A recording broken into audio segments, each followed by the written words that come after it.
And now, weighing in out of the blue corner, Josh the Punk Thompson. 100% agree. And on the other mic, he weighs in from the red corner, Big John McCarthy.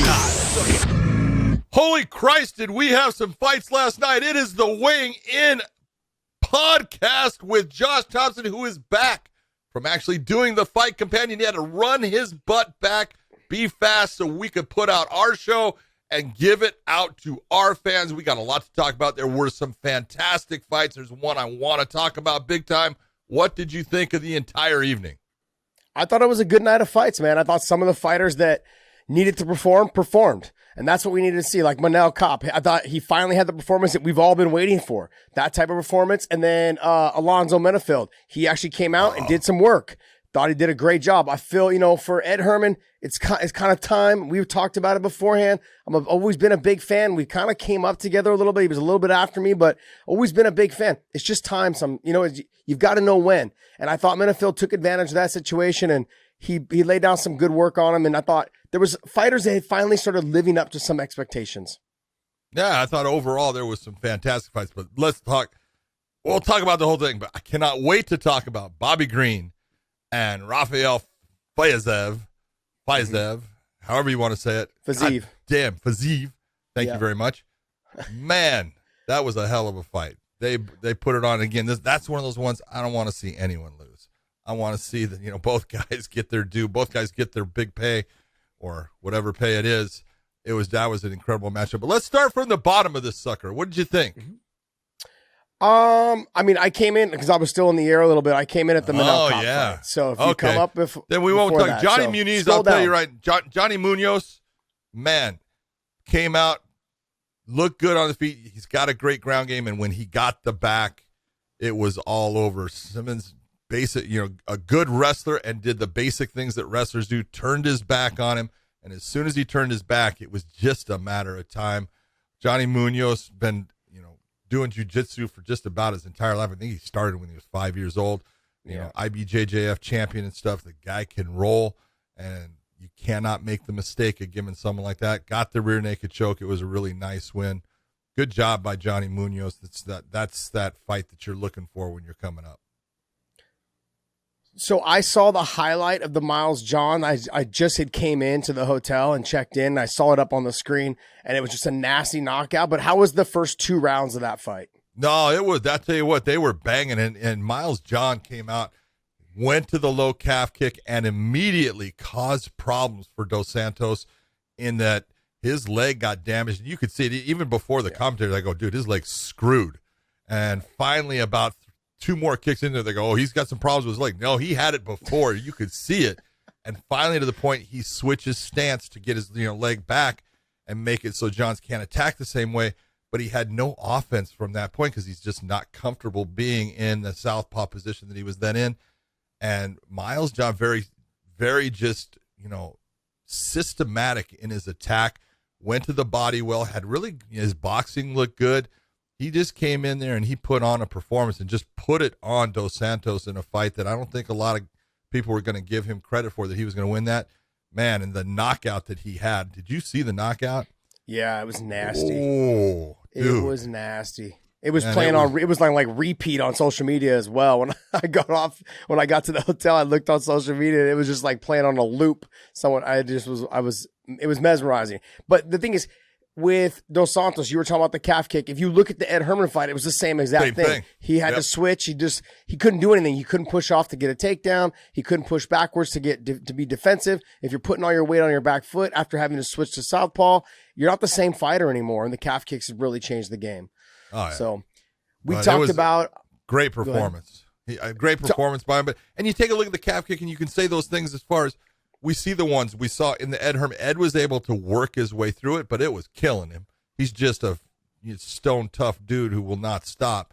In this one, it really made a difference in what Dos Santos was able to do offensively, which changed the entire fight. Then you can go and take a look at, like I was talking, Bobby Green. Bobby Green ate a bunch of them, just kept walking through it. He's a fucking stud, man. People are crazy, man. He's Unbelievable. A stud. Bobby Green is just a stud. Yes. All right, Ode Osborne versus your man, Manel Cape. Talk about it. Go. What is there to talk about? He finally lived up to the expectations of everything that we've been talking about. He was getting clipped, though. He was, but that's the thing, though. He has to open up. In his first couple of fights, he was afraid to open up, so he never really got hit. And that's what kind of held him back. He's got a chin. He can wrestle the shit out of people, and he's fast and explosive on the feet. Just be you, man. Just don't go out there and play it safe. And that's, I think, what a lot of the problem is for fighters that come in from another organization. They get to the UFC, they're almost like, oh my God, I'm here. No, you're just getting here in terms of you have a lot to prove still. Doesn't matter what you did outside of there. And then when you get there, you've got a lot to prove. And there was a lot of hype around him. I know that Mike Swick was high on him for the longest time before because he had trained out of Thailand. Thailand, yeah. Yeah, and I understood. I saw, as soon as I saw him training, I was like, man, this kid's good. He's really good. He's explosive. He's fun to watch. But then he got to the UFC and he just shut down. He was playing it safe. He was trying to ink out wins. It doesn't work that way, man. Not his style. Do what got you to the dance. He did what got him to the dance, and this is the performance you're going to get from him. I think if he continues to be this person, you're going to see great things from him. There was a couple of things going on in this fight because Ode Osborne was doing well, but he kept doing the same. He would, he's southpaw, and he would give that lean towards his right and then center himself back up, and he kept doing it. I'm like, you're taking a chance with that. Someone's going to start to time you, and that's exactly what happened with the flying knee. He timed him in that series, and that's what caught him. There was a question someone had a question, is that a bad stoppage? No, man, he was frozen. Are you kidding me? The bad thing as far as the stoppage, if you want to look at it, and it's not that the referee made a bad decision. He made an indecisive decision because he came in and he tried to stop himself. Be decisive. If you make that decision, you see him frozen, stop the fight. That would have made it look cleaner, but that was a good stoppage, and that was a great win by Manel Cape. Yep. That's what I thought. What else? Jessica Penney versus Karolina Kovakovic. I'm not going to butcher her name. I'm just going to call her Karolina. Carolina, that's fine. Whatever. Jessica Penney came out. She was doing well. She actually looked better in the stand-up than I thought Karolina, who actually does, that's her style. She was lighting her up. She was doing well.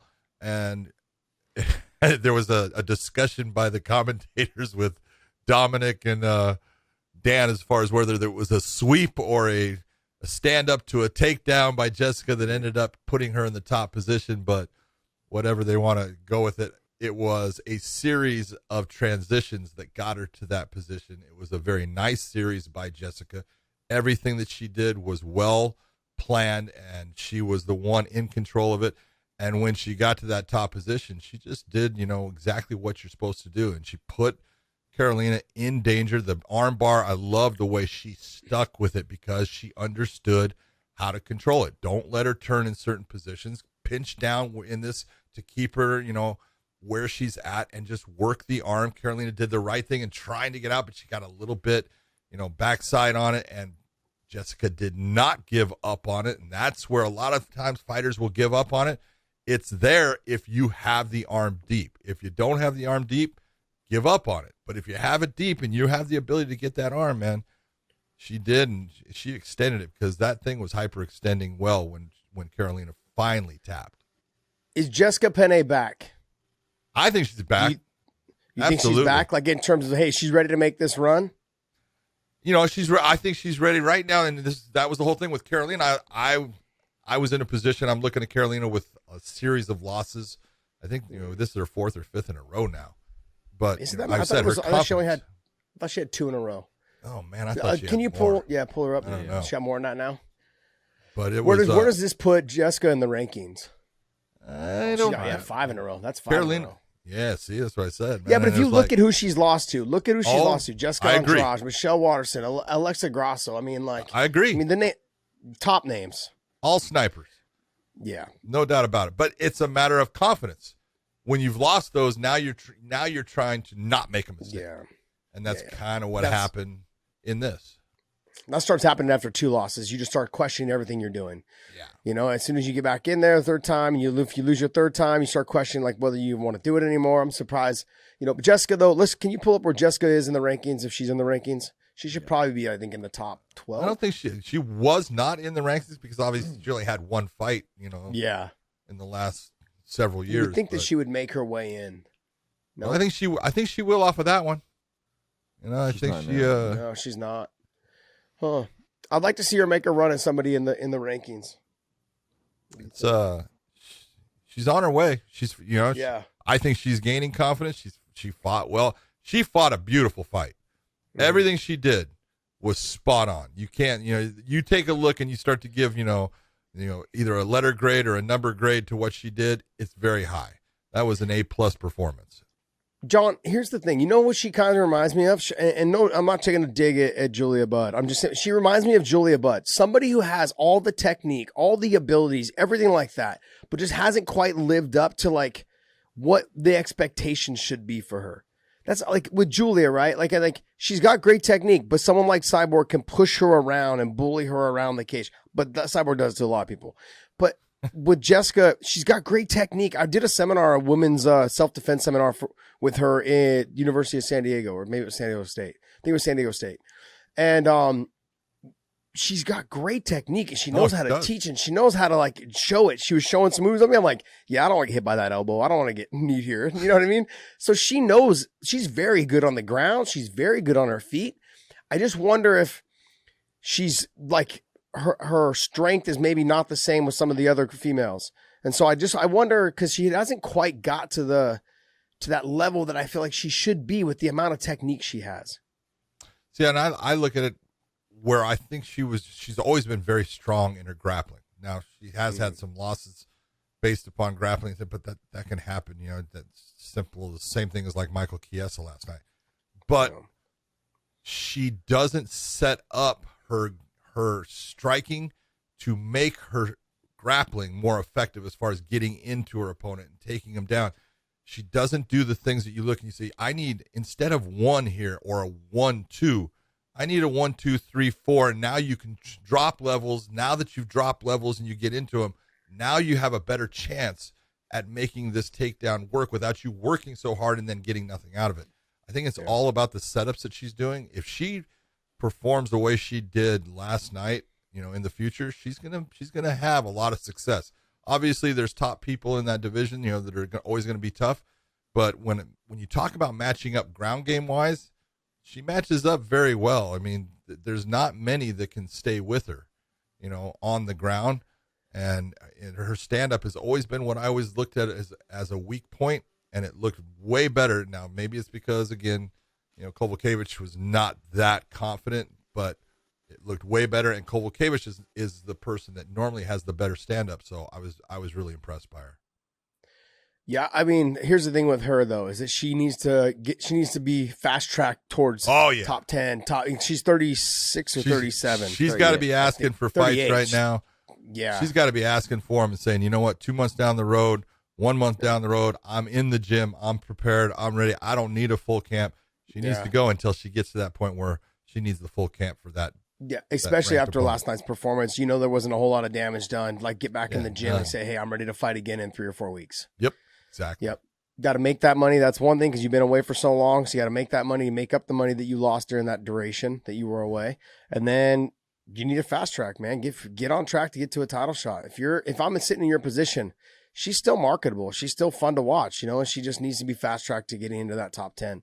And she got to know whether she's going to make it or not. And then after that, you'll figure it out whether you're just fighting for money or you fighting for the goal of getting to the title.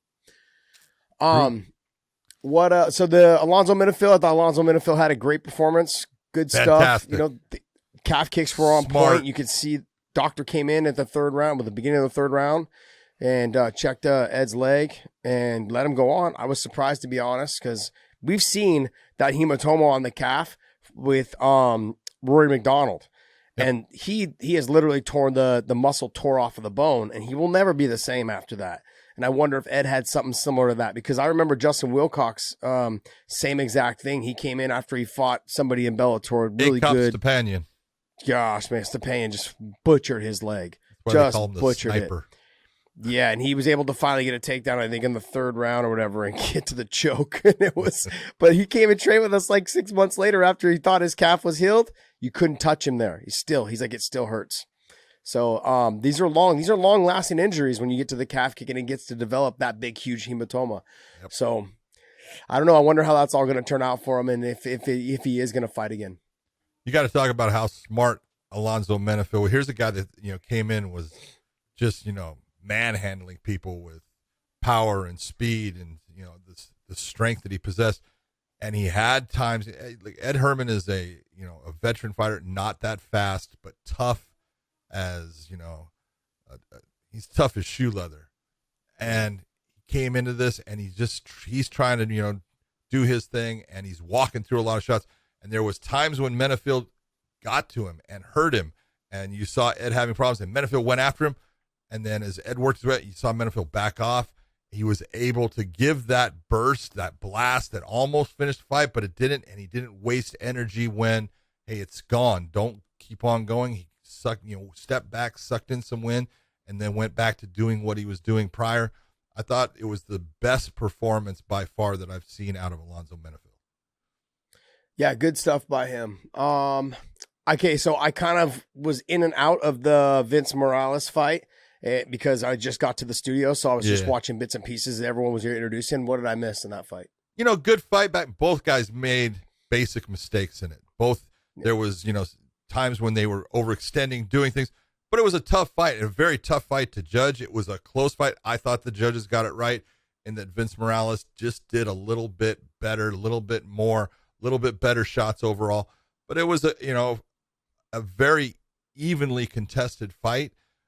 Both guys had chances in there to do damage to their opponents. I thought Rodriguez did a really nice job with the jab and the right hand. He hit a lot of times, and Morales did not figure out how to stop some of these things. And you cannot continue to do that just based upon toughness. You got to think about your footwork and step back, step to the side, all those things. Move your head a little bit more, and you'll be a little more successful in not being punched in the middle of the face a lot. But both guys showed toughness, and it was a good fight. It really was. And it set up what I thought was the fight of the night. That's the key to fighting. Try to hit and not get hit. That's a good idea. That's a good idea right there. Yeah. That's one of the biggest things that I loved about Andre Ward when his dad had brought him to train with Virgil. He said, look, I want my son to be one of the best boxers, the best boxer in the world, but I also don't want him to get hit. Yeah. And so then they started working on his head movement, him slipping and countering, and he made a career out of it, man. One of the best ever to do it, man. Absolutely amazing. And I think that's key, for MMA guys. They've got to start learning how to move their head and get their head offline. It's not about just being the toughest guy in the cage. It's about being smart, not just using fight IQ in terms of what your skill level is, but make them miss and then counter. And not a lot of fighters do that. No, that's true. Being tough is impressive to the fans, and they appreciate it. No, they do. They appreciate it when a guy's, taking shots and coming, wow, he's tough. And I do the same thing. But it's not good for your health. And, that's what you're talking about with Andre Ward. His dad did go in the gym, says, I don't need you to make him tough. I need you to make him good. Yeah, that's exactly what Virgil did. So the fight that lived up to all the expectations that we had thought, you and I had talked about, though, is I was like, man, this is not a good fight for Bobby Green. It's just, what's it called? Fiziev. I was just like, man, he's so good on the feet.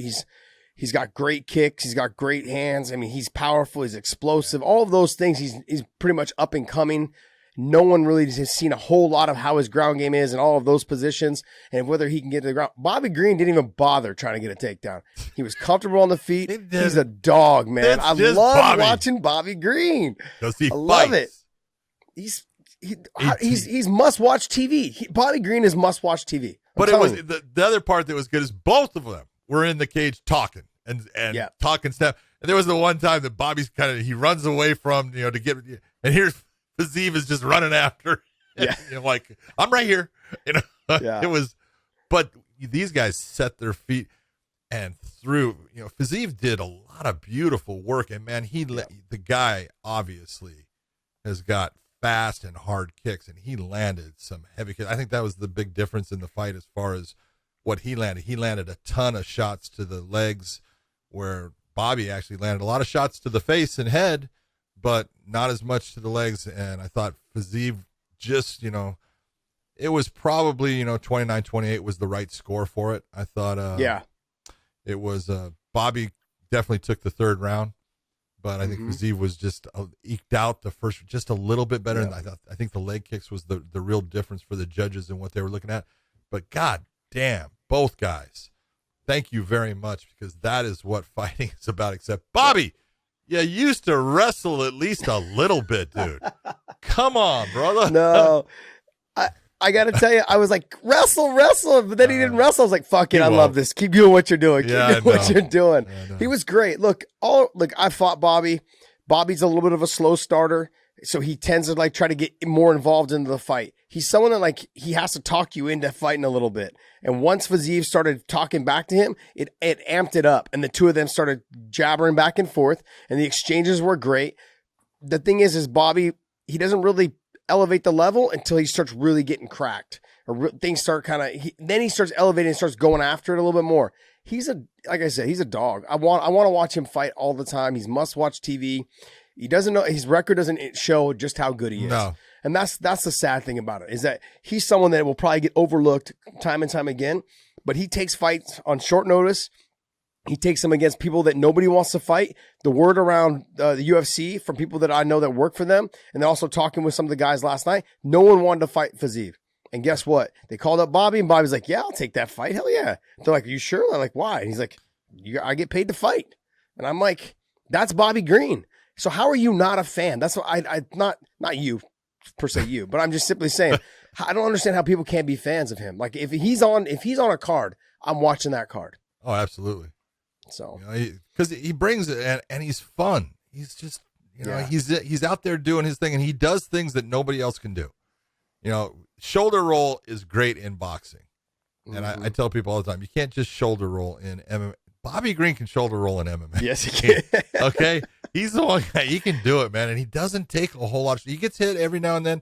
But, even I looked at the striking as far as how crisp Fiziev is with his striking and everything. Mm-hmm. He had problems hitting him, man. He threw a ton of shots. Now, he hit him at times, but he missed a bunch. Yeah. When he wasn't going towards the legs and attacking the legs, all the punches he threw towards the head, there was a lot of those that missed based upon just speed and being elusive in the way that Bobby does things. And Bobby cracked him by bringing his hands up at times that he didn't see it coming, and he got cracked. It was just a fun fight. Both guys, man, just fantastic job by both. I didn't want to see anybody lose in that fight.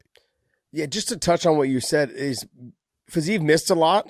Bobby was, what I felt like the difference for Bobby though was after he made Fiziev miss, he hit the jab. A lot of people would load up and try and throw the right hand or the left hook. He would just slide his head back. Like he would lean back a little bit and make space for his jab, and he would stick the jab right in the face. And he's got one of the best jabs you don't get enough credit for. He uses his jab more than his other punches. And he's phenomenal, man. Like I love everything he's doing right now. He's not coming out on the winning end on some of them, but he's fighting some of the best guys in the game right now, and he's doing a great job. So, like I said, he's must-watch TV, Bobby Green is. Yep. All right, now I want to talk about Mack Weldon. We're talking about clothes here because, man, I do not go shopping. I hate shopping. If you're a busy guy and you want to be part and embrace the radically efficient Mack Weldon daily wear system, I'm telling you, it's awesome. It is so cool. You get to go online, pick it out. They've got performance fabrics. It's built to work for you. It's breathable T-shirts, polos, the style of shirts they have, the button downs. They have shorts, underwear, socks. I got the socks. They're fantastic.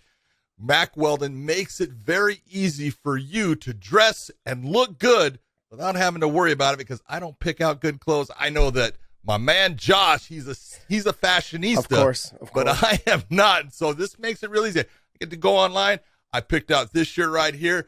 Really great. I went golfing in it with the shorts and the socks. And you know where I live, it is hot, it is humid, and it was very comfortable, very loose, very breathable. Loved the entire thing. It was fantastic for me. Yeah, I got the A sweat shorts as well, and then I also got some of the sweats. Those are absolutely amazing. I like the tailored bottoms, where you sometimes, because you have big legs, I don't have that problem. So, but I have the tailored bottoms. It's more big ass. Yes, this is true as well. But it feels. But I'm saying I wear around. I can wear them out with my shoes, with normal shoes, like just to anything. I wear anywhere I go, to dinner, whatever it is, and they don't really look like sweats. They're so comfortable. They're They're nice. They're tapered. They look clean on you. And then I can also just lounge around them in the house. So I got a couple pairs of those. And then their tech pants are freaking awesome, man. I put them on and then they're good to play golf. And I play a lot of golf, as you know. And so when I get out there, it's perfect. There's flex and stretch in them, obviously. So I love those as well. Those are the two big products. And I got some dress socks as well and a couple pairs of underwear. And I haven't been able to wear the underwear yet, but the dress socks I wear now because of all the suits and stuff that we wear for all of our shows for Bellator. So it's been great, man. I've been having a great time and I love their products. So if you guys want to check them out, you can buy sometime this summer with the Mack Weldon Daily Wear System for 20% off your first order. Visit MackWeldon.com/WayneIn and enter promo code WayneIn. That's MackWeldon.com/WayneIn, promo code WayneIn for 20% off. Mack Weldon radically is honestly, I love their stuff.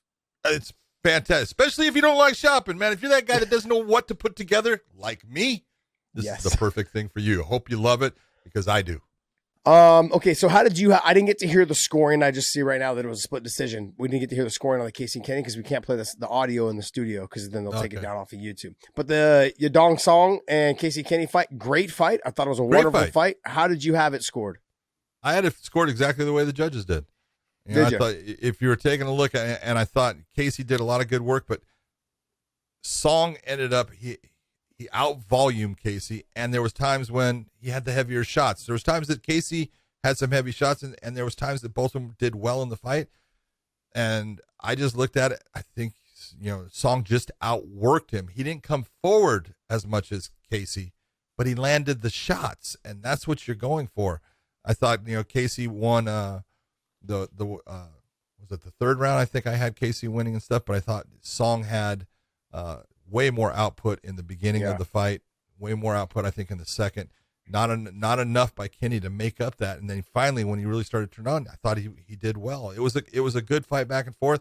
Both guys are very similar in the way they do it. I think Song's got a little more power in his hands than Casey does. I think Casey's more of a volume guy, and he needed to have more volume against Song to get that win. Yeah, Song needed to utilize the kicks a little bit more than normal. Like, he needs to utilize the kicks to set up his hands. That would have done a lot. He kept lunging in a little bit with his boxing, and then Casey was able to kind of get out of the way and then counter a little bit. Casey's slick, man. I wasn't impressed really when he fought Dom. I was like, okay, yeah, but Dom's also 36. I'm like, you should be making this a dominant performance to fight someone like Dominic Cruz, and he wasn't able to. He came out on the short end of that stick. But Song fought a great fight. I didn't know how it was scored, but I had Song winning it. I think the same way you did it. I had him winning 1 and 2, and then Casey winning the third. Yeah, that's how I had it. Yeah, but it was great. But overall, a good fight. Oh my God, both guys going after it. I thought Kenny fought very well. Let's see, and those are those ones I think he's going to go back, and I know he believes he won it, and that's okay. Yeah, he's being probably told that in the corner too, so that's just verifying his feelings as far as what's going on in the cage. Because a lot of times you don't know. When you're in there fighting, you don't know am I winning? Because you hear it all the time. Hey, did I win that? If the corner doesn't, if the corner doesn't know, don't say you're winning. Don't tell your fighter you're winning all the time. That's the worst. If your corner tells you that shit, don't believe him. Yeah, like you don't know. Well, it's tough, but I think Kenny's going to go back. If he watches that fight, he's going to see all kinds of times when he could have been busy and going after Song, and he let those times go by, and that would have been the difference in getting the win. Yeah. So, my little Torres tiny tornado, Angela, my little tiny tornado. Nah, like I said, man, I got a little crush on her. She's funny. She just, I don't know. She fights hard. She fights her ass off, man. Like, that's what you want. And Angela Hill fought her ass off as well. She did. Tisha just beat her to the punch. It really came down to she's just mixing it up. The side kicks set up to the punches, all those things made a big difference. I thought Tisha took some chances that she didn't have to take.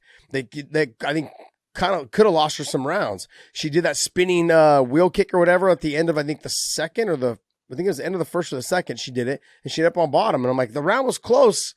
You take those kind of chances, you could end up losing it by trying to land that. Yeah. Nothing really happened. I know once Angela Hill got on top, but it's like, you never know how the judges are going to view that. We've seen some shitty ass judging as of lately, and so it's sometimes you never know.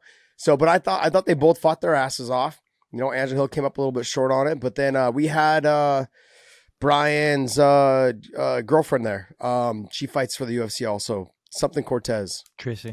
Tracy Cortez. She was there, and I was chatting with her about it. I said, hey, so like, who do you think? And so she trains with Angela. She likes Angela a lot. And she's like, she thought Tisha won, but she was rooting for Angela. So it was one of those fights back and forth, but I thought it was a good fight. You know, it's just one of those style-wise. Angela comes, and she's very Muay Thai centric in that she's forward-facing. She'll throw that, teep kick up the middle. But when you got someone like Tisha, and she's got more of a karate-based style, she's very bladed, and she likes throwing that side kick, and it just seems to catch Angela in as she's coming in. She gets caught to the sternum, she gets caught to the abdomen. It comes up, it hits her in the face at times, and it's the blitzes that Tisha Torres brings. She brings those multiple, 4-5 punch combinations, which I love. Sometimes she crowds her space a little bit and she kind of jams herself a little bit, but at least she's going after those combinations that those 3, 4s, and possible 5s are landing, and they did. Now, they didn't do a lot of damage to Angela. She was able to accept them all real well, but they scored. That was the real difference. When you're the tiny tornado, you should be able to fight in a fucking phone booth, and that's what she does. She crowds the space, and she knows that Angela Hill is too long, to really fight in a phone booth like that, And so when you take away that, you crush that space, and you have someone who's a long, lanky, there it is, guys, long and lanky fighter. Okay, then it's harder for them to do the uppercuts, and you have to start fighting with your elbows.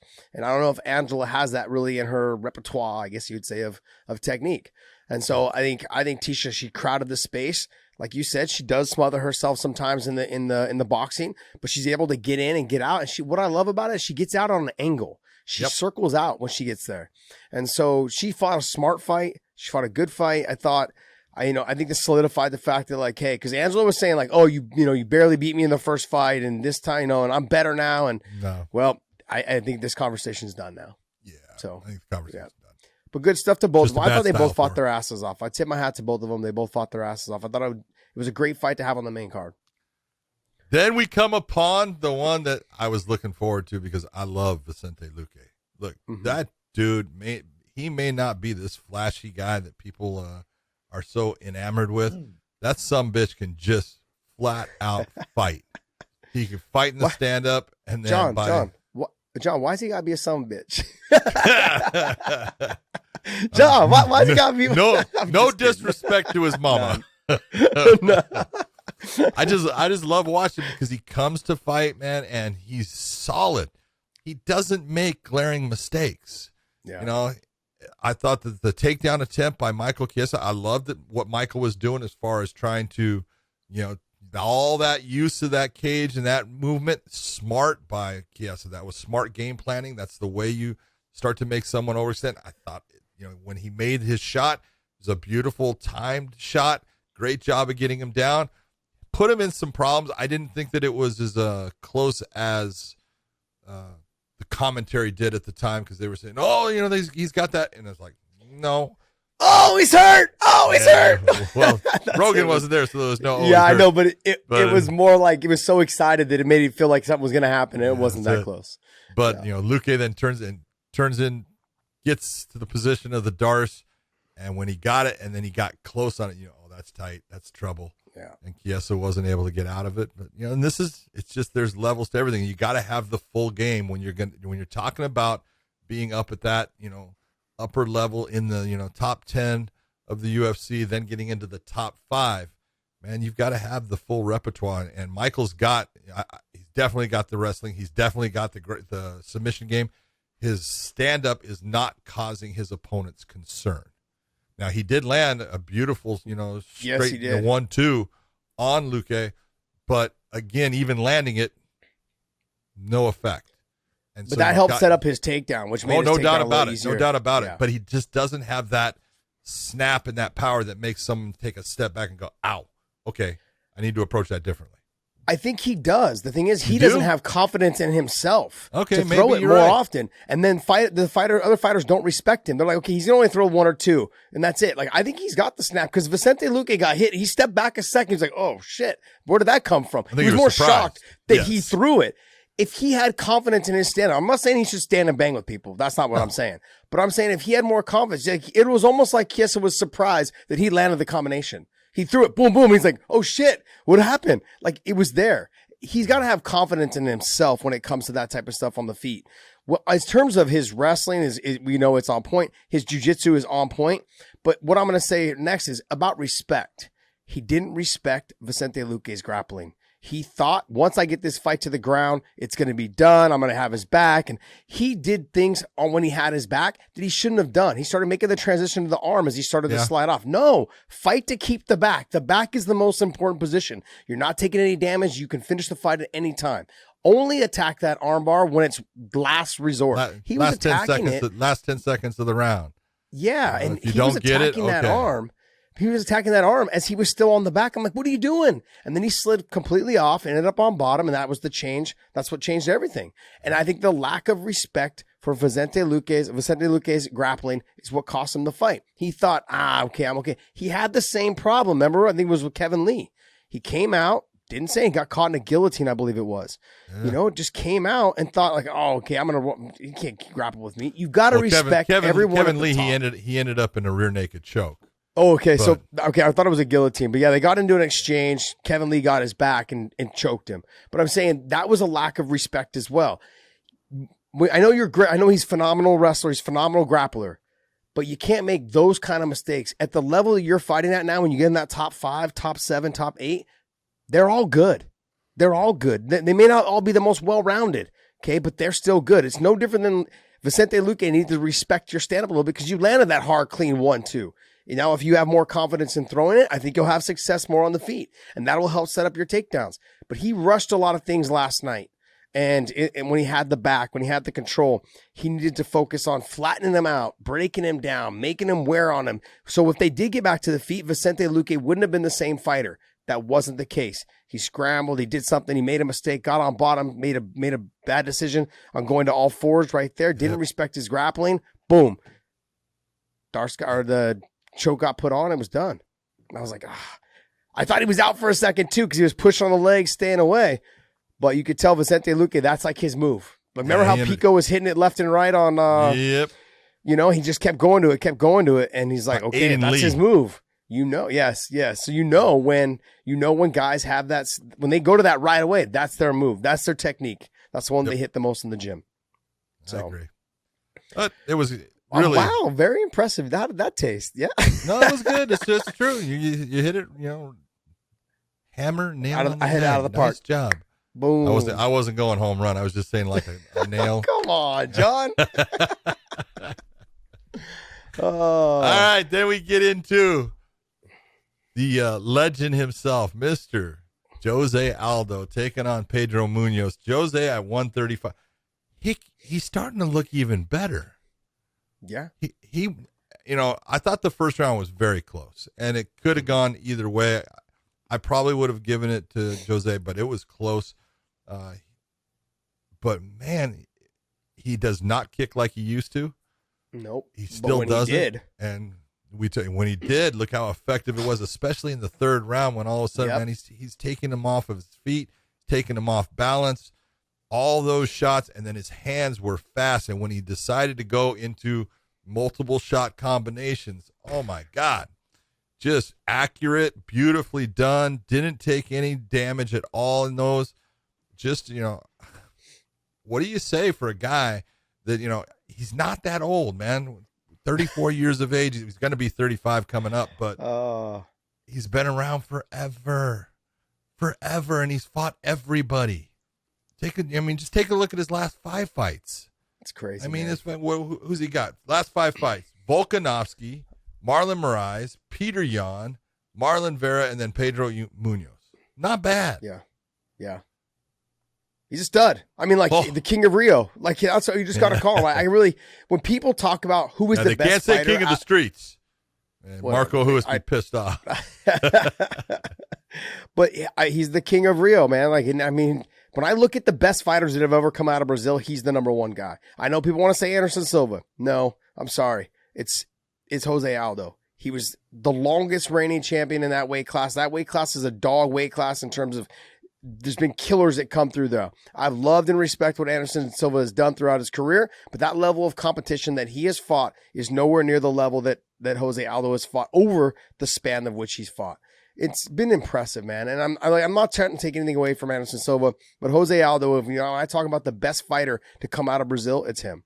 I mean, outside of, you say Royce, because Royce is the one that helped start all this. No, but I would say Jose Aldo, man. Like, he's just... Royce started it. He wasn't the best fighter. No, he wasn't the best fighter, but I'm saying you got to still tip your hat to the guy and be like, hey, we all have this sport because, you and your family helped do this. That's but right. You got to remember those people. But with him, it was very apparent as soon as the kicks started coming on, mainly in the third round. He had one or two in the second that turned Munoz around a little bit, like kind of lost his balance. Those were great. Yeah. But the third round, they really kept him up, really picked up. I think that's really what dominated that round. And it showed, like, if you put your kicks together with your hands, shit, man. I think there's a lot of people that whole top group of fighters got to be concerned. He got away from the kicks for a long period of time in his career.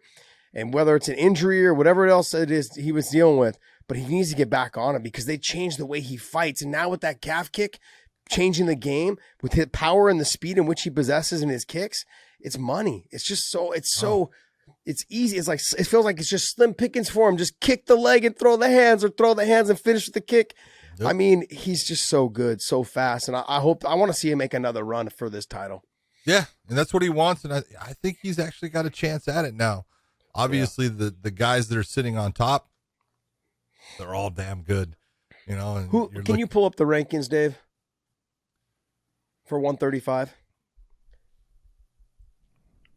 There you go.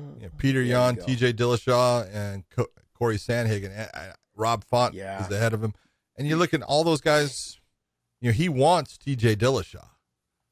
And obviously that's not going to be for a while, as TJ had the knee surgery we know of, but I don't know how he's doing. He said it's a quick recovery though. It was the LCL, I believe. He said only like a 3-month turnaround. So he should be able to fully train. He's got to wear I saw him last night with the crutches and the knee brace. He's got to wear that for about 8 to 10 weeks. Then after that, he can start, walking around, being more mobile. And he said probably within like 3-4 months, he should be able to be full back to training. I'm like, all right, just take it easy, man. You're not a spring chicken anymore. So just take it easy, get back into training nice and slow.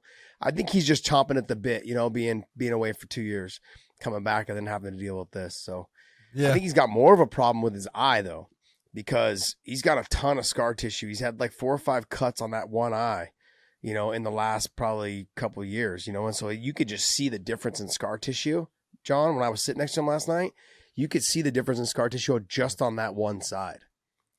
So he's gonna have it. Like he said, he's gonna see a plastic surgeon. I think in the next couple of weeks is what he was talking about, to try and have it removed or worked out. That is what I would suggest. They can take and smooth that down, and make a big difference. Because if you go in there with heavy scar tissue, it doesn't have any, collagen or elasticity to it. Look at that. That's a big word for me. But and so when it gets hit, instead of actually stretching, it tears. And that's gonna be a problem. That last one he had against Corey, that was straight up and down. That was a good one. I saw the stitches last night, and I saw the cut originally before they stitched it up, but then I saw the stitch line last night. It actually almost went into his eyelid. That's why I'm surprised the doctor didn't stop it. The fact that they let him go, I was very impressed because of where it was at. Yeah, going down. So, but if you take a look and be honest, I don't think Corey Sandhagen's a good fight for Jose. No, I don't think that's a fight that. I don't think Rob Font's a good fight for him either. Okay, I agree, but TJ is a good fight for him. I think that's a good matchup. That's a good choice by him. I think that's a smart call out. That's one I think the UFC would actually do. Champion versus champion, ex-champion versus ex-champion, and I don't think obviously you've got the Peter Yan is not part of the equation. I don't think that's someone that he should be fighting right now again, because Peter's going to be fighting Aljamain. So, but. I think he made the right call out. I absolutely did. I think fighting Rob Font and Corey Sandhagen is not a good style master for him right now. And I think TJ, I'm not trying to knock TJ at all. I just think TJ has the wide stance. He switches his stance. It makes for a fun fight. And then Jose's also beat a lot of the guys out of alpha male. And so that's a little bit of a talking point and an advertisement for the UFC to market it on. I mean, it would make sense. You know, it would make sense. I think that's a great fight. Also, too, Jose coming off a great win, and then TJ coming off of his win. TJ can be out for a while. Jose's going to be out for hopefully probably for like another couple months. So that makes perfect timing for them to come back together, because that Aljamain Sterling and Peter Yan fight is going to be a while, because I guess apparently Sterling just had neck surgery a couple months back, like a month or two ago. No, they've already scheduled that fight. Yeah. Scheduled for Fight Island. We'll see how it goes. I mean, when's that fight scheduled? December? November? I'm not sure. Do we know, Dave? When they go to Fight Island, and supposedly that's when it is. So, what do you do with Pedro Munoz, though? That's the one. What do you do with him? He fought his ass off. It just wasn't there for him comparatively. Yeah. But he's going to drop a little bit. I think Dominic is right below him right now. Maybe Dominic might jump him, but I don't see dropping him down much off of that performance. It wasn't. No, I don't either. Yeah. So did you see Rob Font for the Fight Island fight? No. Aljamain Sterling versus Peter Yan. Peter Yan and Aljamain. I think it's in November, John. Is it? All I know is so. it was scheduled for Fight Island. So can't wait. It should be shown on here if it's booked. Yeah, it is. It's October 30th. Oh, October 30th. Okay, so close. That's so close October to 30th. November. Yeah, it's close. I guess we're going to see. Look, I don't think Sterling's going to get out. I don't think he's going to get out of that fight. I mean, I don't think he won't be the champion any longer. So then I could see you have Sterling drops down to probably number 2. TJ jumps him. Peter's a champion. I don't know. TJ sounded last night like he only wants a title fight. So if that's the case, then he's going to be waiting around for a little bit. So they fight end of October, which is 2 months, gives him time to heal, then he can jump right in. Pretty simple. You got Corey Sandhagen coming off of a loss, even though it was a very close fight. And if Aljamain doesn't win, then he's coming off a loss. That would be a rematch that you could do based upon what happened the first time. You got both guys. One guy's going to come out with a win. That'll say a lot. So I don't know. I'm doing the matchmaking for no reason. I'm down to watch that fight. Have Corey and Rob Font fought?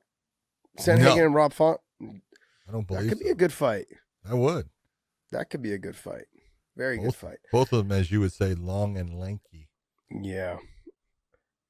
Look, if you are a smoker, I'm telling you right now, fume. F-U-M. That is what you need to get off of that nasty habit of being a smoker and get yourself straight. I'm telling you right now, you don't even have to be a smoker, but if you are, their essential oils and their fume the kit that they have, you start using that as your inhaler. Instead of puffing on a cigarette, you are going to stop smoking. You're going to get healthier, and that's what we want to see out of you. Fume is a fantastic essential oil aroma that you breathe in. It does things like it makes you feel almost energetic. It gives you that really mentholy taste at times with some of them. There's all kinds of different cores that you put in. Fume is a system that I've been using. I'm telling you right now, my dad was a smoker for years. He gave it up, but he's got this oral fixation thing going where, man, he went from cigarettes to chewing tobaccos, and then he went into toothpicks, and now he chews gum like crazy. Now he's on a fume, and he's not chewing gum the same way, and he actually likes it, likes the way that it always makes him feel like he has gum in his mouth and that he's got a good taste in his mouth. Fume is the way to go. I love it. What do you think about it, Josh? You said exactly what I was going to say. It's a habit. Smoking, vaping, chewing gum, all of those things are habits. So replace it with something that's a healthier version of that, with essential oils that you breathe in. I use it basically not because I was a smoker ever or any of those things. No, me either. And I don't really chew a whole lot of gum, which is probably why my breath is kicking, but like 16 ninjas. But the bottom line is people use it though to help get rid of their habits that they have. And then this thing right here with fume, what it does is it allows you to replace those bad habits, whether it's vaping or smoking, with essential oils that actually clear out your nasal cavity. Like for me, I have, like I've said before 100 times, I've got cauliflower in one nostril and I've got a deviated septum in the other. So trying to breathe out of my nose is painful sometimes. And so when I get onto the fume though, it actually clears me out. Like you said, that menthol kind of smell and feel, almost like I feel like I just got out of a steam room. You know, when you get into those steam rooms, they have the eucalyptus type feel, and their chambers that they put in there, the little cores. The cores that they put in there, you put them in. They have different tastes and smells to them as well, and they're essential oils, so no bodily harm to you. And they're actually a great thing to get into. And they've actually helped me with my breathing as well. So helps me sleep better at night. I do a little bit in the morning when I first wake up, gets me invigorated because they actually have an invigoration one. And so that one gets me going, gets me pumping, ready for the day. I go for my run, and then I feel like I've opened up my chest as well. And then right before I go to bed, so I can sleep without snoring and waking up everybody in the house, I do one right there. I know you snore loud, huh, John? That's why they call you Big John. Come on, baby. Cozy chime for nighttime. So what you guys got to do is go to www.breathefume.com. Now, Fume is F-U-M. There will be no E at the end of that. So it's www.breathefume.com/weighing-in. Okay, and use that promo code weighing in for 10% off. Check them out. They've got a bunch of different flavors. You can hit. They've got the what is it called? The cherry lime. That's a good one as well. And there's another one called bubbly lime. Sorry, invigorate. There's another one. That one's good. They've got a ton of other scents and flavors as well. So it gets you off of that habit of being a smoker, as well as like whether it's tobacco or whether it's vaping. Get you off of that. Replaces it with something more healthy for your body. Check it out. Do it now. Okay, so let's get into the main event. So you got Ciryl Gane versus Derrick Lewis. Too much pressure on Mr. Derrick Lewis. Yeah. And right away he realized, I can't reach him. Cyril's footwork is outstanding for a big guy. He's light on his feet. He moves in and out very well. When he moves back, he's an athlete. There's no doubt about it. And if you're looking at it and you're saying, like I said, my heart went with Derrick Lewis. I wanted him to win. My brain told me Ciryl Gane's going to win. Based upon the talent that he has and the way he fights comparatively. Not that Derrick didn't have a chance, but you saw right away when Derrick was swinging and missing. He had to make those kind of runs at him, and eventually he was getting hit with shots. Derrick does not do well getting punched in the face real hard. He always acts like well, John. No. Sorry, he always. You go back to his Volkov fight. Look. Herb stopped that when he got punched, not poked in the eye. And he has problems. He did it again, acting like he got poked in the eye. I saw that. He got punched. And he just, I'm not saying it doesn't affect his eye. I think he thinks that he got poked. It's just that he doesn't deal with that well and stuff. And from that point, really, it was almost like his mind started just, what am I going to do? And Ciryl just, fought a very smart fight. I thought it was going to continue on with him just picking at him and stuff. But when he hurt him, he went after him. There was all kinds of people talking about shots to the back of the head and everything. Yeah. It's, I'm sorry, that fight was over. Yeah.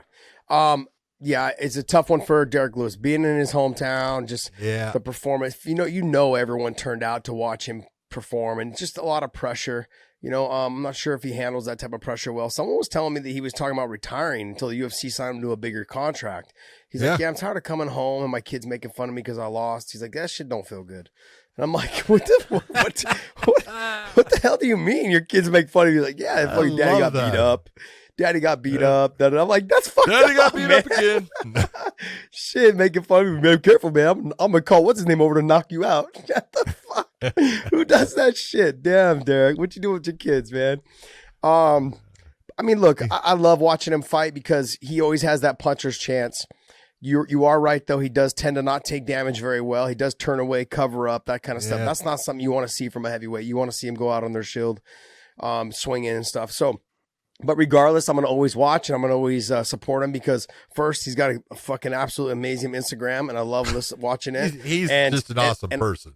And all I want to do is fucking him to win so I can hear his post-fight interviews. That's why. Those are the two things that I fucking love about this guy. He's so great. It's great stuff. And Mr. Balls is hot. Is always going to be on my A-list to watch him fight. I agree. But to go back on Gane, it's like I can't brush over this whole fight. Gane just had a great performance, and I think stylistically him versus Ngannou was going to be a good fight. He did exactly what he had to do, John. Yeah, he did exactly what he was supposed to do, and you can't blame him for being elusive. Like you said, this whole game is not about how much you can take; it's about how much you can give and not take. Okay, you're not supposed to get hit. He didn't get hit very much in that fight. No, very little, and He just dominated the action of the fight. He controlled the position of the fight. He controlled the range of the fight. Even when Derrick tried to either come forward or stand his ground, he just wasn't successful. He continuously just went right back to having to back himself up. Yeah. And you can't have that. Derrick has got to be a come forward or at least stand your ground type of fighter. And when he's going up against the cage, he doesn't do well fighting off with his back against the cage. So I thought that Ciryl and his team had a good game plan. They did it right. And when the opportunity came to finish a fight, that's what he did. Congratulations. I still don't say you're a champion. I'm sorry. If you beat Francis Ngannou, great. You'll be the champion. Until such time, that's just a made-up title right now. John, I'm gonna throw a little wrench in this whole thing, and I know we're supposed to do the MyBookie advertisement. Before we get into the MyBookie advertisement, I'm gonna throw a wrench into this. When we get into the news, Dave, can you pull up what Dana said about the script with Vince McMahon? Can you pull that up? Because I'm gonna throw a wrench in this whole thing real quick. Dana White on future Francis Ngannou versus Ciryl Gane title fight. Fucking Vince couldn't have wrote a better script for this. Here's the thing though. Dana, you're already assuming that Ngannou's going to re-sign or he's going to sign a fight with you. You need to pay the guy. He's your champion. He's your heavyweight champion. You need to pay him. If you want to see him fight, the reason why I'm throwing a wrench is we may end up seeing Stipe versus Gane before we see Gane versus Ngannou if they don't pay him. So Stipe, I know he's already talked about fighting Jon Jones. That's great. I hope that fight happens. But I'm simply saying if Stipe has to choose between Jon Jones and fighting for the interim title to guarantee him a title shot, which is originally why he wanted that fight with Francis first, he's like, I want that fight. But then Francis is not fighting right now because he wants to get paid more money, which he should. Okay, but I think there's a little wrench to be thrown in there right now in terms of Stipe could end up fighting Gane first for the interim title to guarantee him a title shot against Francis. See, to me, that's not a smart fight for Gane to take. No, that's a hard fight because Stipe is going to be able to neutralize a lot of what Gane does and the experience and the wrestling, and it's going to be a different fight. And that's this is where styles make fights. Stipe is not a shot fighter. People sit there and say what they want. He's got a lot of skill. He's got a great stand-up game. He's got a good chin. Anybody in the heavyweights that, if you get hit by a big heavyweight, you can be put out. Stipe can be put out. Gane can be put out. But I just look and say, as you're saying, look at Dana does these scenarios and he creates. Dana needs to bow down to Vince because he stole everything from Vince. He stole his persona. He stole exactly how he runs his company, all of that. And so, to sit there and say, that Vince couldn't have written this better. Okay. Well, he taught you exactly what to do. And you're the one that kind of tried to build this together by creating this fake title for a guy that shouldn't be the champion based upon you have a real champion sitting there. You just don't want to pay him. So you're trying to bully him into a corner by creating a title and saying this guy can be my heavyweight champion. And what are you doing? You're trying to be cheap. Yeah, he's stirring the pot, man. Yeah. What's that? What's that? I said, see, Vince couldn't have written that better. That was an amazing story you just told, John. It's just the truth. I mean, you have to look through all the bullshit and understand what's going on. And what is going on is Dana's in a position where he has two heavyweights that are his main guys. He's got Francis Ngannou and he's got Jon Jones, and he can't get either one right now to agree to fight for what he wants to pay. So he's creating things. He's pushing, okay, I'll put you on the bench. I'll push you to the side, and I'll create my other heavyweight title. And if it comes down to Francis not agreeing to fight Gane for the amount of money that Dana wants, he will bring in Stipe. He's creating this split. And is it right? No, it's not. But he's got to do it as the promoter. I understand that. And Francis has got to do his thing as the fighter in saying, I'm not going to fight for that. So it's a battle. The promoter is always trying to get the fighter for the least amount they possibly can. And the fighter is always trying to charge the promoter the most that they possibly can. That's the battle. And it somewhere in the middle, hopefully they meet. Yeah, this is really comes down to Dana he's always done this, which is it's fair play because you're the promoter. He's stirring the pot between Francis and Gane. He's like, hey, I want this fight to happen. It's the script that Vince McMahon couldn't have written him better himself. But guess because what? I wrote it. Because Gane's the interim champion now, and so now that's putting it into Ngannou's into his teammate, going, hey, why don't you fight me? I want to unify these titles. I want to be champion. It's all your fault I can't be champion now. So this is what Dana does. He did it a little bit with the Rashad Evans and Jon Jones fight. Remember that back in the day? He did that as well. He tried to do it with Koscheck and Fitch, and it just wasn't happening. There was plenty of moments and times where he's done this with teammates, and that's the problem when you go to like a successful gym that has just nothing but talent. Greg Jackson's, AKA. Now you have Sanford MMA. You know, you had the Militiches. None of them really had to fight each other, but you know, you've had gyms. Which one did you say, John? Extreme Couture, where Francis is fighting out of now. Extreme Couture. Yeah, exactly. So Extreme Couture. So, I mean, this is all just build up, trying to force Francis into signing a contract that is going to underpay him. Realistically, it's going to underpay him. And Jon Jones is going to hold out as well. I think the Jon Jones-Stipe fight, I think it favors Jon. Okay, but Stipe and Gane, I think Stipe beats Gane. So styles make matchups. I think Francis is a fucking handful for all three of them. That's what I think.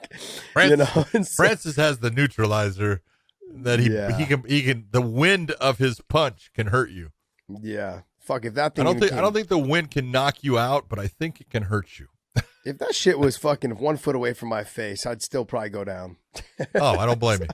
Oh man, I would fucking run. That's for sure. All right, hey, go to mybookie.ag, use the promo code weighing in, and you've got some stuff coming up, man, for you guys to talk about, and you guys can bet on. You can bet on the Olympics as well. They're finishing up the last couple days, I believe, is tomorrow, right? Or today? Yeah. Is it today? Sunday. Today. I think they have closing ceremonies either tonight or tomorrow. But yeah, you guys can place some of your last bets on some of the last events that are going on in the Olympics, as well as all the other stuff. PGA, you've got Major League Baseball, as well as our fights, and so go ahead and check them out. Hey, go to mybookie.ag, use the promo code weighing in, and they're going to give you a little extra cash as well for you first-time people that sign up with our promo code. Or you can sign up now and start just putting little bits in and wait for that big fight of Francis Ngannou versus Gane or Jon Jones and Stipe. Who knows?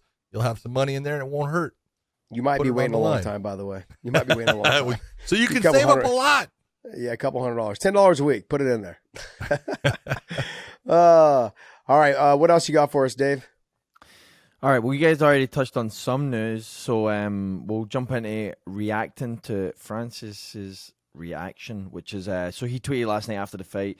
Impressive performance from Gane. He's now a legit contender. See you soon, boy. When you know. Oh, he's pulling out the Yoel Romero versus Michael Bisping. That's bad juju right there because that fight never happened. Michael was able to avoid that. Hey, I don't blame him. Smart. I always knew Michael Bisping was smart. Let's see. I'm going to fight Yoel Romero or I'm going to fight GSP for a lot of money. Yeah. Michael Bisping is not a dumb man. Oh, no. He's a smart guy, man. He's a smart guy. He's real smart. He's a shit talker, but he's a smart guy, man. And despite what people may think, man, I actually really enjoy being around Michael and hanging out with him and being around with him for some UFC gym signings as well as some other stuff and events. And he's a fun guy. He's a funny guy. We have no animosity. John and I have no animosity towards his show and our show. I actually love his show. I think it's a great show. So I know he likes to talk shit about us. We like to talk shit about him, but I enjoy thoroughly watching him fight. Is when he was fighting, I enjoy his commentary as well. I enjoy listening to him. He's a good person. I think can we say bad things? No, you can go right ahead. Francis Ngannou, impressive performance from Gane. He's now a legit contender. See you soon, boy. Well, the whole boy thing. When you know, is that like Big Brother? Is that Big Brother stuff? Yeah. See you soon, boy. Yeah, geez, I don't know. Man. That's Big Brother stuff right there. It is, but it was it's the last little bit. When you know, you know. Because I say it all the time. Look, you don't know what you don't know until you know. But here's the thing: is he saying when you know, you know? Like he's saying, like Gane, you know, when we trained, you know what happened, and is that exactly what he's saying? That's exactly what right. He's saying. That's what I got from it. It's like that's exactly you know. What he's saying. When you know, you know, like, are you sure you want to do this, boy? Yep. Oh no, you painted yourself into a corner. You have no choice now but to fight me, except for when Dana pays me. Damn. Good. I would love to see that fight. I think Gane, is a little bit better of an athlete than Ngannou, but I think Ngannou possesses the power. I think probably is maybe a little bit faster. Equal, even if the speed's equal, the power is definitely going to be possessed by Ngannou. There's no doubt that Ngannou has the power, but I do believe that I think Gane has the fuller game. I think he's the more complete fighter. You just don't see. Although the one time that the first time I ever refereed Francis, he pulled off a Kimura. I was like, "What the hell is that?" Yeah. You're not supposed to do that. He just I think it's his only submission of his career. He just muscled it. He's like, "Give me that toothpick of an arm," boom, and just fucking ripped it off. Yeah, I think I agree with you. The better, I think he's got better conditioning. I think if he gets a takedown or two, it's going to affect how Francis performs as the fight goes on in 5 rounds. And if Gane can get a takedown or two and hold him down, make him work to get up, Francis has been proven to not be the same fighter after he's been taken down a couple times and trying to get back up. He slows down. The power is not there. It's not as noticeable because the speed to get it there is not as noticeable. There's good things. There's good things for the guys, Eric Nixick and all the guys, Ray Sue and all them. Good things for them to work on in preparing for fighting a guy that's a complete fighter. They had the complete fighter against Stipe. They had a good game plan. We'll see what they do against Ciryl Gane. Heavyweights are the worst motherfuckers to try. He gotta be a son of a bitch. Heavyweights are the worst motherfuckers to get to do cardio. Man, I swear, I know Trevor Prangley wasn't a heavyweight, but it was like pulling a heavyweight to fucking go to the treadmill. Let's go. You just would not go. Here's what I want you to do. I want you to go to the treadmill, and I want you to take and put a 45-pound plate on your chest. Now run. Okay? Yeah, but I don't have the same muscle. I don't have the same muscle to help push me. Carrying weight fucking sucks when you're doing cardio. You know what? Try to do different cardio though. If you put our respiratory system with your weight, we're gonna do what you do. We're gonna feel good. Oh, I can just go forever.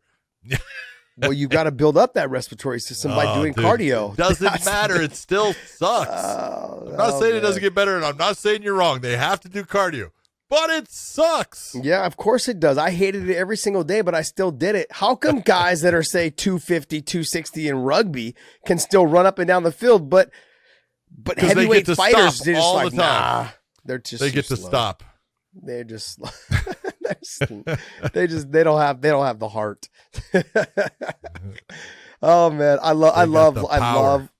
love watching heavyweights having to do cardio. It's fucking like kicking and screaming like a child trying to get them out of the candy store. That's exactly what it is.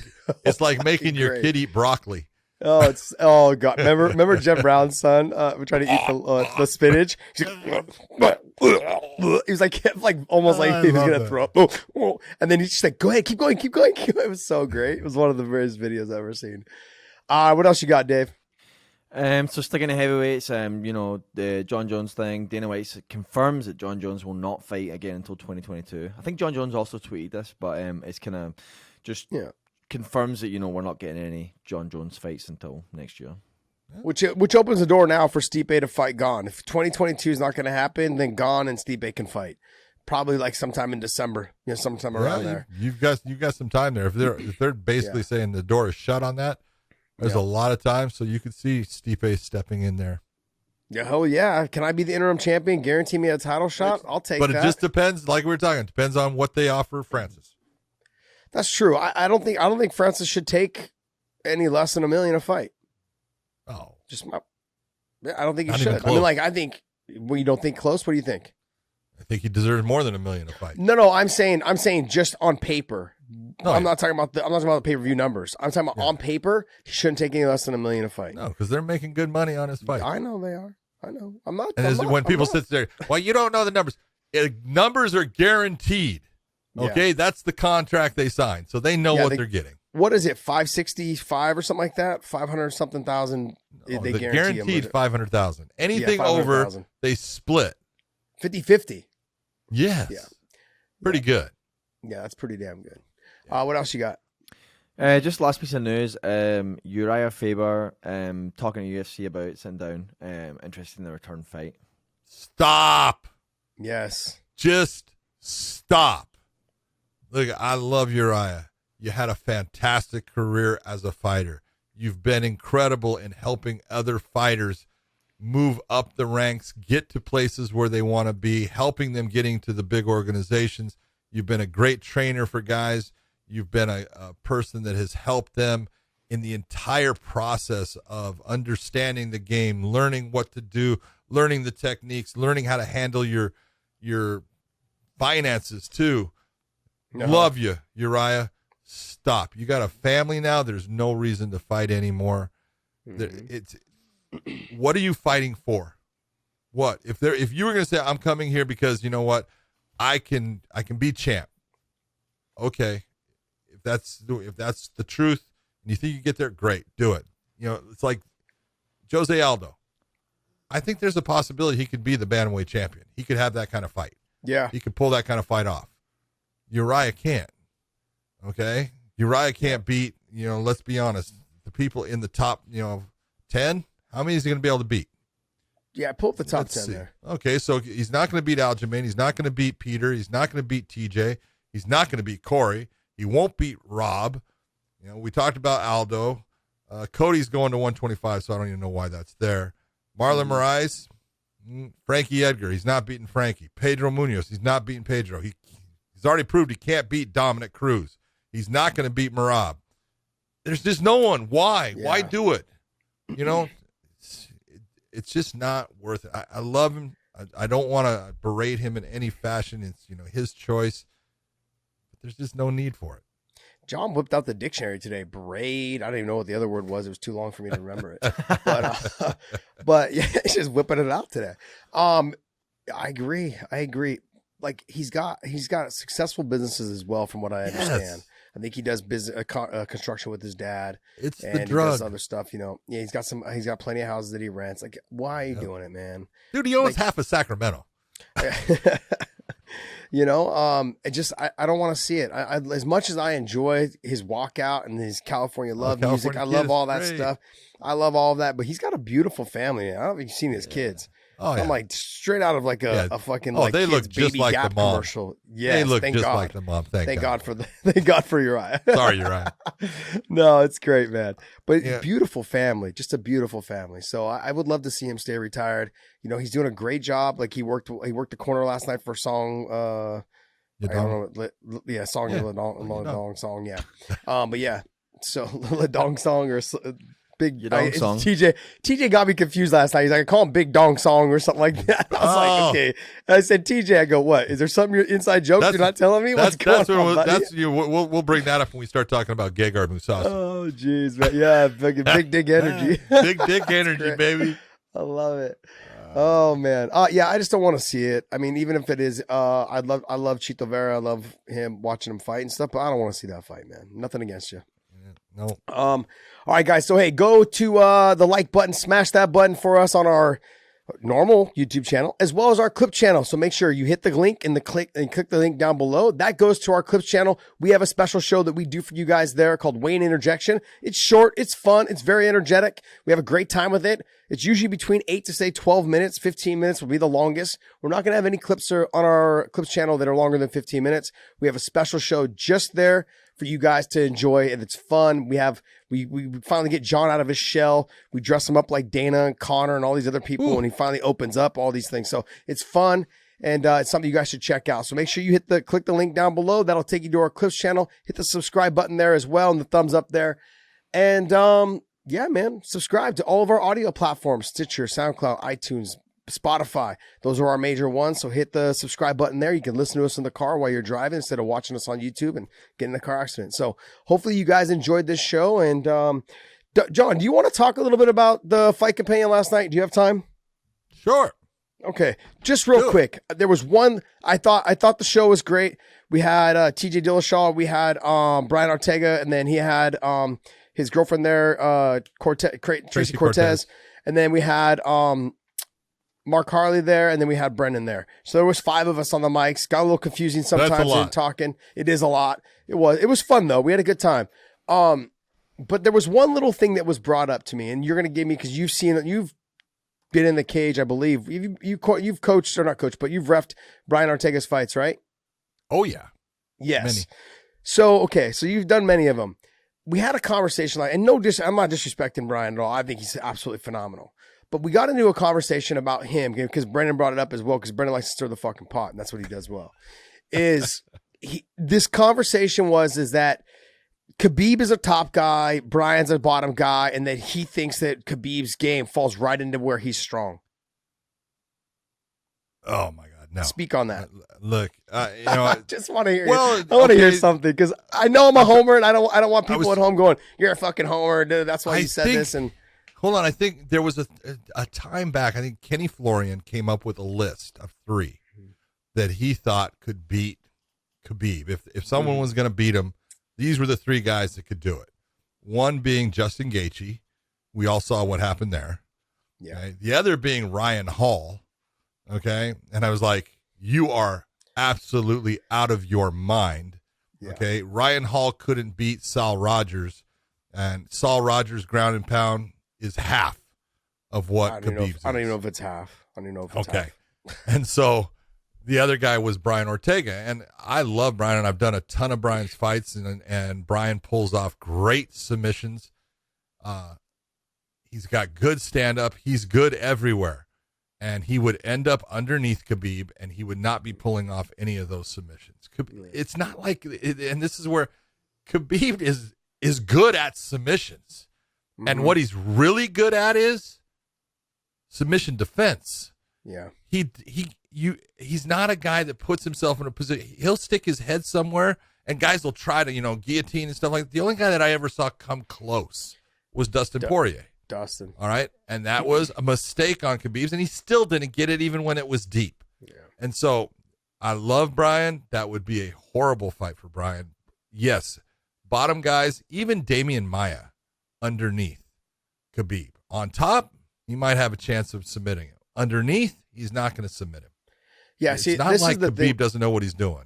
Yeah, this is the thing. People underestimate his bottom game because he's not there. But I can tell you right now, his bottom game, in terms of not submissions, because he doesn't really care about submissions, his bottom game, his sweep game, is fucking on point. He is so good at sweeps because his legs and his hips are so damn strong. His Super hook strong. sweep, dude, take a look at it. People don't really take a look at Khabib's body. I mean, he's got first off, he's got big lats. He doesn't have, his waist is fair, but his hips go out. He's got a huge ass. He does. Just being honest. It's wide. I'm glad you're checking that out. Well, you got to see him. There's booty there. You got to look. But you got to see what you're working with. Dude, he's super strong in his hip, ass, and thigh region. He's got a lot of strength. That's where he gets a lot of his takedowns from, is the way he drives through and is able to turn corners on things. I'm just being. I love Brian. Yeah, I've done a ton of his fights. I've known Brian since before he was fighting. I knew when he was just a jiu-jitsu guy, and that is not a fight for Brian to win. Well, anyways, I bet Brendan $1,000 Khabib beats him in a grappling match as well as a fight. I was like, Brendan. And Brendan's like, oh, he's like, only $1,000. Like, whatever, 5. Like, who cares? Yeah. Like, it's nothing against Brian at all. I just look at it stylistically. I get it. You're good on the ground. I think he's phenomenal. We just talked about him recently, about him being the guy that gives AJ McKee and all the other featherweights the hardest time, because he is so well rounded. He's good on the ground. He's got great chin, and he's got tough as hell. Good boxing. He's tough as hell. He's a. When I talk about dogs, I talk about him. Okay, he's that guy. But we saw what happened when Max Holloway went up and fought Dustin Poirier for the interim title, and it didn't go well. Okay, look what Khabib did to Dustin. I know styles make matchups. So I get that part, but it was very controlled. And when you listen to some or read some of the interviews that Dustin did, I've never faced anyone like that. I've never faced somebody like Khabib, the control, the takedown, the strip, the strength. That I it's not strength. Could not get anywhere close to getting him off of me. Yep.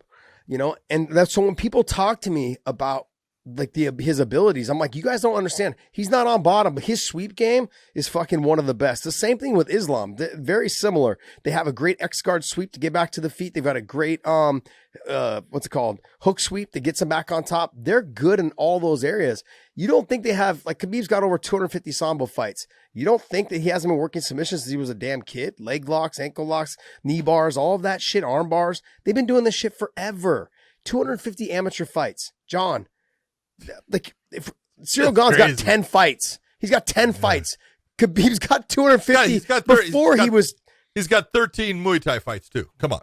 Okay, but he doesn't have 250 Sambo fights. Oh my God. And then with Khabib, he's got 250 Sambo fights, and then he's 29-0. You can't talk about, and that's the thing, like, I was getting like kind of, I'm not heated, but I was like, gosh, I wish you guys knew. Yeah. So anyways. Again, you don't know what you don't know until you know. Yeah. And I love Brian, man. I think he's got a great chance of beating Volkanovski, and so I'd love to see him get it done. I'd love to see him get it done. And I feel bad because I feel like every time we talk about Volk, it's always about him losing. Okay. And he hasn't lost, it's like he keeps winning.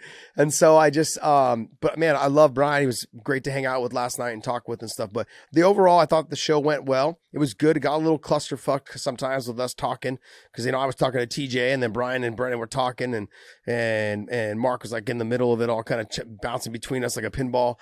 So it got a little hectic last night, but it was fun, man. It was a good time, and it was great to really sit next to the guys and kind of pick their brains, about TJ and his eye and his knee, and how soon he's looking to fight for the title, and and with Brian in terms of the Ultimate Fighter and their show. It was good. It was a good little good communication.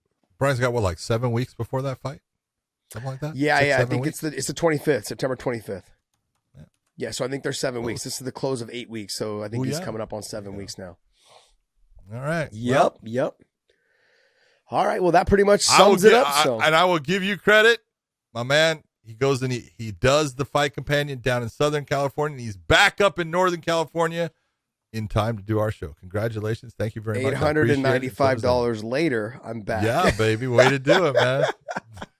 Oh, I'm going to strangle you. All right, buddy.